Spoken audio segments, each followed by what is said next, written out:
It is true that despite being its birthplace, spaghetti bolognese cannot be found on any menu in the magnificent city of Bologna, which also spawned Guglielmo Marconi, the famous inventor of the telegraph, which sent the iconic Pony Express into bankruptcy in 1861. Bologna is also the home of the Marconi Institute of Creativity and the world's largest creativity conference, and host to Dr. Andre Walton televised presentation, Creativity, the Individual or the Group. My granddaughter is now 5 years old, and I've been watching her grow up.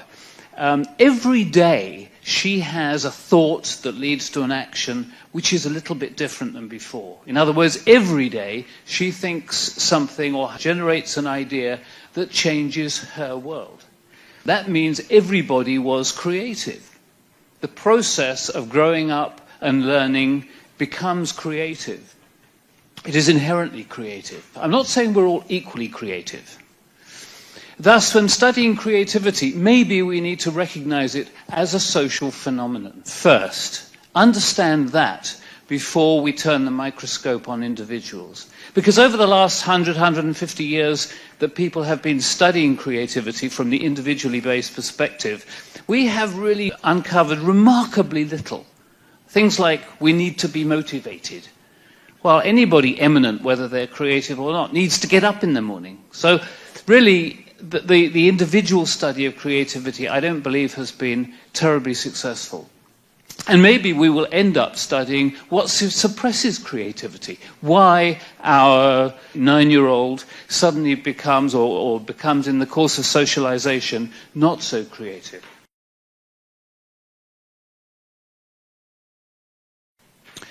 Humans are a mass of contradictions. We spend our lives having certain goals and taking actions that do not appear to be moving in that direction. There is a particular contradiction that I want to focus on right now. All human beings have a major need for connectedness with others. We need to be part of groups. Maybe you'll share with us a few of the groups that you belong to. Family, university, friends, hopefully. That's the penalty for sitting in front, by the way. Okay, so we have family, we have work, we have friends, school, church, recreation, just a few, and I'm sure you can add at least 1,000 more. One of the things that happens when people are put in a situation of fear is that they tend to become much closer to their group. And after the terror of September 11, 2001, millions of US flags started to appear on people's porches, on their car antennae. And that was a clear indication that people were associating more closely with the group, their nation. Okay, so groups can be very, very small. They can be just 2 people. Or in fact, they can be millions of people, nearly all of whom we don't know. They can perhaps be the 2,000 friends that one of my students claims to have on Facebook. So these can all be our in-group. So when we're associating with our in-groups in any way, whatever, it is our similarity with others that becomes important to us. That's the salient issue. And these are not trivial. I mean, our group memberships are absolutely vital. If you deprive people of their ability to have group memberships, they will not remain stable for very long. This is solitary confinement, probably one of the worst of all punishments that you can dole out to somebody. In amongst this mass of contradictions, we have also got the need to be, and to be seen to be, unique, to have our own degree of novelty. The inability to demonstrate uniqueness also has negative consequences for well-being. The display of uniqueness is, of course, the display of our creativity. This is the area where creativity comes from. Otto Rank, back in the 1800s, considered that our display of creativity, this display of uniqueness, was also an attempt to gain immortality. But in this particular case, it's not our similarity with others that we're focusing on, it is our difference from others. These are two opposing drives. The implications from this are that we have to depart from the comfort of the group in order to maximize our creative potential. Any force that's in the direction of connectedness is the force against the motivation to create. I mentioned the horrors of 9/11 a little bit earlier. There is quite a bit of evidence that overall in the US, creativity actually went down after 9/11.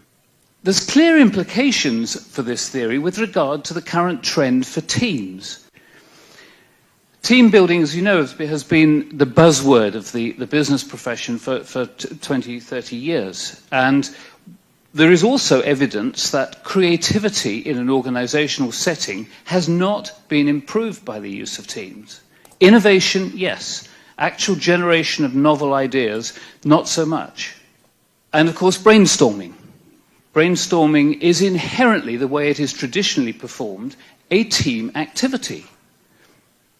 And the fathers of brainstorming put a lot of effort into trying to discover why a group of people sent off to ideate individually would come up with more unique ideas than when they sat round a table to do it in a brainstorming format. And that research, although people try and find excuses why it wasn't quite right, that has been conducted in the East, in the West, in large groups, in small groups, and it seems to be difficult to disprove. It gives you some idea of perhaps why brainstorming as a group is not terribly effective. So all is not lost. I mean, I'm not team bashing by any stretch of the imagination, and neither am I trying to ditch brainstorming as an extraordinarily useful tool. But what needs to happen, I think, is that within the notion of brainstorming or teamwork, there has to be space for individual activity. And now, when I conduct brainstorming sessions, the actual ideation portion of the brainstorming, I have people disappear in all different directions, not even in the same room as other people. So successful innovation requires both the space for individuality and the facility to cooperate as a team.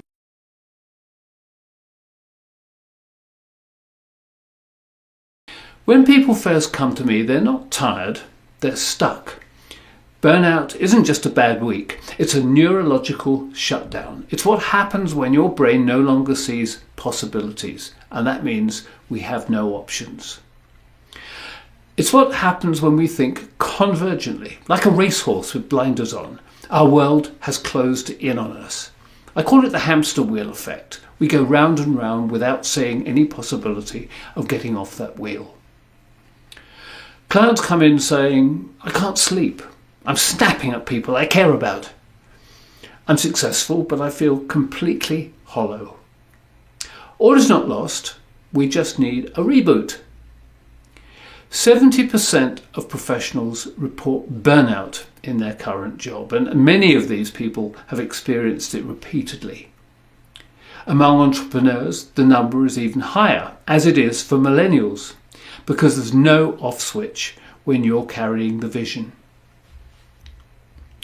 Burnout erodes our most valuable capacities, our decision making, our emotional intelligence, our creativity, and ultimately our ability to connect with others and with ourselves.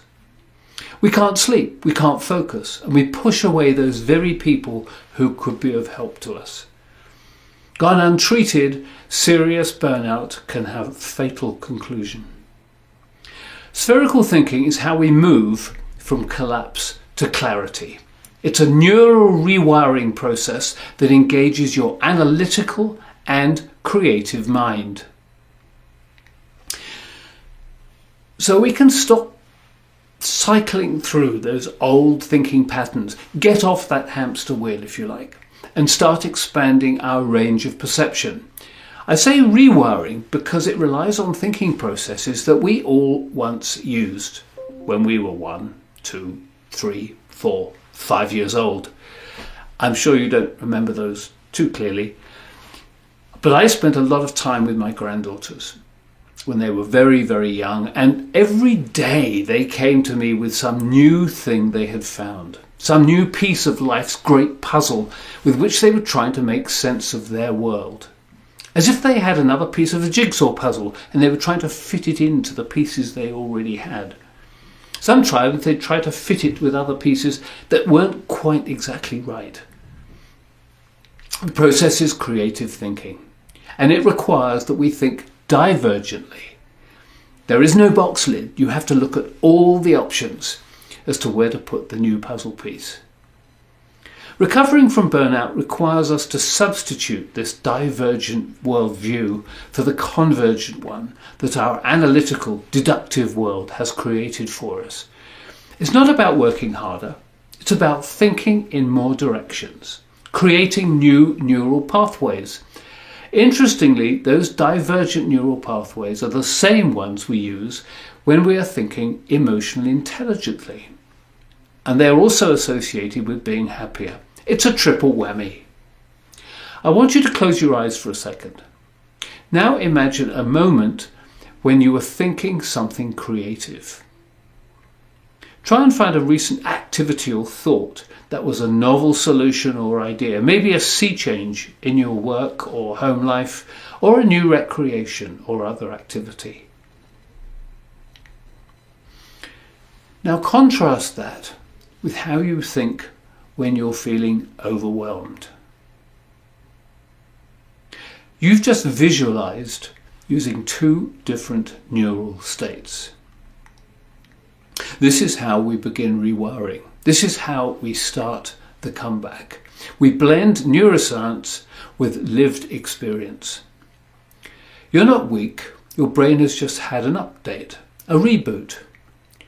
Together, we build one. Burnout isn't the end of the story. It's the beginning of our reinvention. Not just for you, but for your team, your business, your impact, your relationships. And the creation of new patterns of thinking carries with it powerful and positive changes. As you might imagine from the phrase creative thinking, we become more innovative. And this leads to having many more options. Back in 1939, when advertising executive Alex Osborne invented brainstorming, he fondly believed that it would magnify the number of new ideas that his team would create by a factor of around 10. He spent the rest of his life attempting to figure out why this was not the case. It transpired that if you took each individual in a 6-person brainstorming team and had them create ideas individually, you would get more novel ideas than when they brainstormed together. Now imagine what a business, what life would be like if everyone thought creatively, as a matter of course. I'll give you one example. When Toyota started their employee suggestion program back in 1951, employees were not given any training or direction. But there were 789 ideas entered into the system that first year. It grew steadily over the next 15 years until the number of annual suggestions in 1967 exceeded 20,000. In the next 2 years, after some creative thinking guidance, this doubled.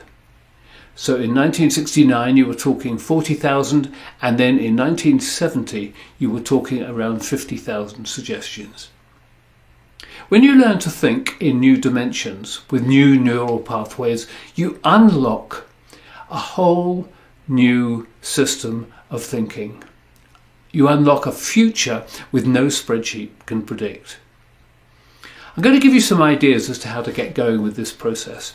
First, this is not the process for resolving fully fledged burnout. This is a simple technique for gaining the other benefits from creative thinking, and it does help you guard against extreme anxiety and burnout. Start on your own with a few small incremental changes in your everyday life. Take a new route to work and actively see the new surroundings it takes you through. As much as you can safely, of course, while you're driving to work. Try something different on the menu if you go to your usual dinner spot, or even try a different restaurant. Make yourself a different beverage when you wake up in the morning, rather than aiming towards the K-cup. Plan your activities with the family for next weekend. Maybe a picnic instead of going to the mall. Get with family and friends to discuss new recreational activities. But most importantly, during your routine activities at home and at work, really examine each and question how and why you're doing it. Could it be done differently? Maybe the introduction of AI could help reduce your workload. Sometimes we establish routines for a particular purpose and then continue them even when the original goal has been met. Now, all this could be exhausting at first. Creative thinking uses very different processes than the ones we use for our automated cognitive processes that we use for repetitive activities. We don't often think about thinking as an energy-consuming activity, but these new processes can use as much energy as going for a stroll for the same amount of time. You can expand on these ideas in many ways. When you see something strange or funny, take 10 minutes and write something about it.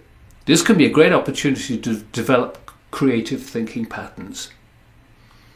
Charles Darwin did a great job of mapping out how we evolved from the primordial ooze to where we are now.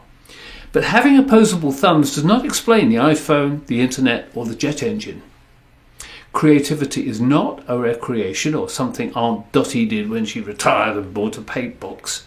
It is the source of our social evolution and something we all once had. Let's rekindle creative thinking together.